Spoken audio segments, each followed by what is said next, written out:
중국에는 세계에서 세 번째로 긴 길이 6,300km의 양쯔강과 여섯 번째로 긴 길이 5,464km의 황하가 흐르고 있지만 티베트를 발원지로 둔 메콩강과 브라마푸트라강은 양쯔강과 황하보다 길이는 짧아도 최근 다른 이유로 많은 국가들의 주목을 받고 있습니다.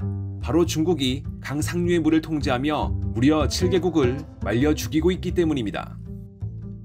신의 혁명으로 청이 멸망하면서 1913년 티베트는 몽골과 상호 독립국가로 국제 승인을 받는 걸 협력한다는 몽장 조약을 체결했습니다. 그렇지만 당시 본토를 장악하고 있던 중화민국은 티베트의 영유권을 주장하며 독립국가로서의 티베트를 거부했습니다.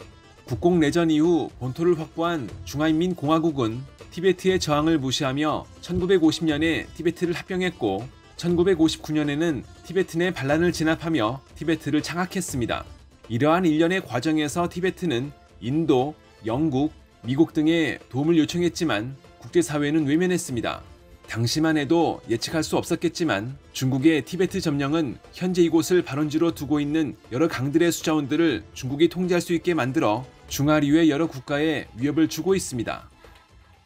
중국에서 란창강이라고 불리는 세계에서 12번째로 긴 메콩강은 길이가 4,350km로 해발 5,000m 높이의 티베트 고원에서 발원해 중국 남서부를 거쳐 미얀마, 라오스, 태국, 캄보디아, 베트남 남부를 지나 남중국해로 흐릅니다. 중하류 5개국의 인구 중 약 6,500만 명이 메콩강 유역에 거주하며 식수, 식량, 관계, 운송, 상거래, 수력 발전을 의존하고 있습니다.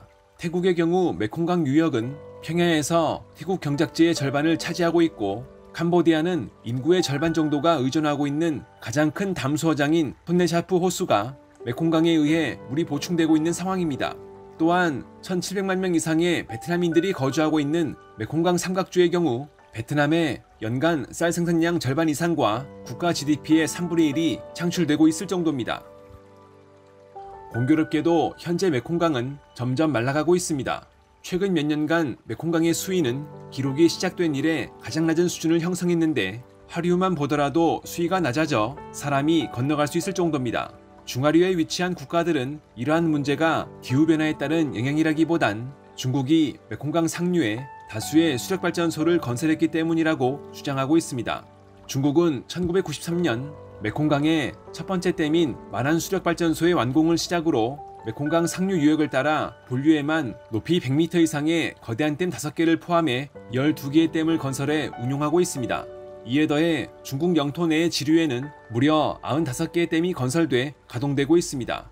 게다가 중국은 여기서 그치지 않고 더 많은 댐 건설을 계획하고 있습니다. 사실상 중국이 메콩강을 완전히 통제했다고 봐야 할 정도입니다. 중국은 이를 통해 석유와 석탄의 의존도를 줄이고 재생에너지 비중을 늘린다고 강조하지만 메콩강 중하류의 5개국은 생존의 위협을 받고 있다고 아우성입니다. 메콩강 중하류 국가들의 주장이 근거가 없는 건 아닙니다. 가령 2019년 중국은 메콩강 상류 댐의 저수량을 확보한다며 기록적인 양의 물을 가뒀는데 이 때문에 당시 우기에 평균 이상의 강수량을 기록했음에도 중하류 국가들은 우기의 가뭄이라는 전례 없는 상황을 맞이한 바 있습니다. 또한 2021년 중국은 사전 경고 없이 메콩강의 유량을 50% 줄였습니다. 자연스레 이는 미얀마, 라오스, 태국, 캄보디아, 베트남의 메콩강 유역 주민들에게 생계에 지장을 줄 만큼 치명적이었습니다.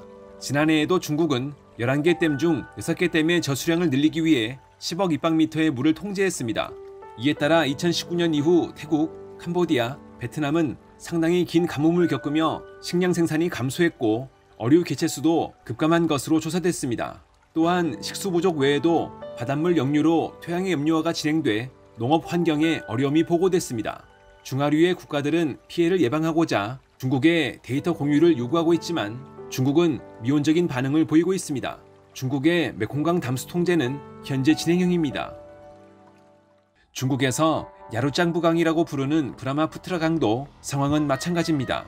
브라마푸트라강은 티베트의 히말라야 북부 카일라스산 인근의 마나사루 바르 호수에서 발원해 티베트 남부 지역을 가로질러 아루나찰 프라데시와 아삼을 거쳐 방글라데시에서 겐지스강과 합류해 벵골만으로 흐르고 있습니다.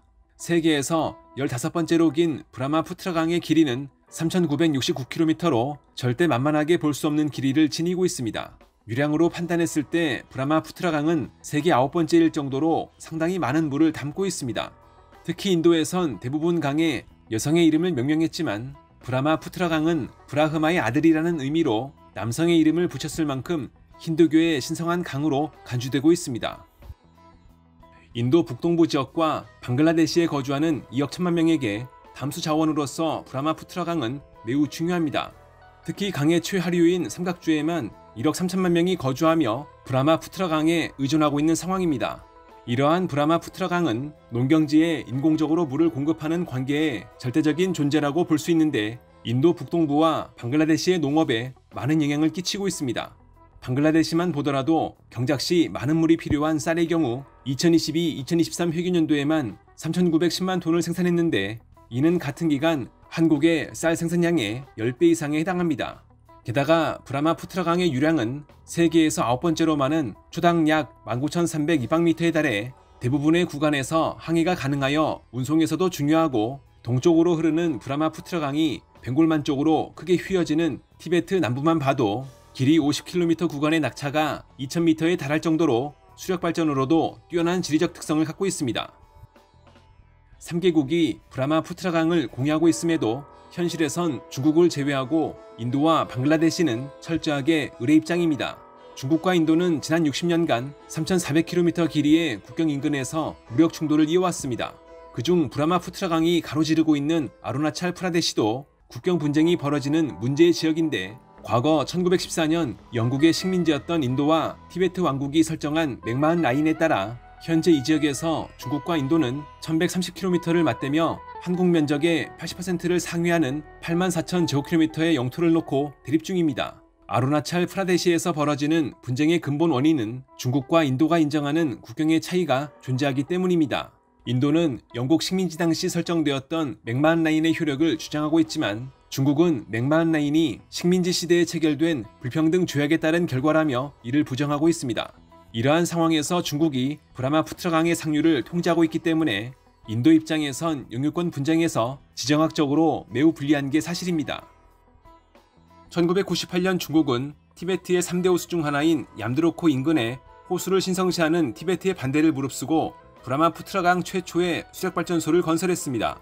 이후 중국은 브라마푸트라강에 다수의 댐을 추가했는데 특히 2015년에는 15억 달러를 들여 510메가와트급 발전 용량의 장무댐을 건설하자 인도와 방글라데시에선 강의 수위 저하와 생태계의 악영향을 우려했습니다. 반대로 홍수가 자주 발생하는 몬순 기간에 중국의 일방적인 수문 개방에 따른 방류가 이뤄질 경우 큰 피해를 불러온다는 점도 마찬가지였습니다. 인도에선 중국의 이러한 움직임이 브라마푸트라강을 통제해 국경 분쟁의 우위에 올라서려는 목적이 있다고 의심하고 있습니다. 그래서인지 중국에선 수력발전소 건설이 중국의 내정일 뿐 인도에 보복하려는 것이 아니라며 2018년 시진핑 주석은 모디 총리에게 브라마푸트라강의 데이터를 공유하겠다고 약속한 바 있습니다. 그럼에도 이후 중국의 움직임은 공격적이었습니다.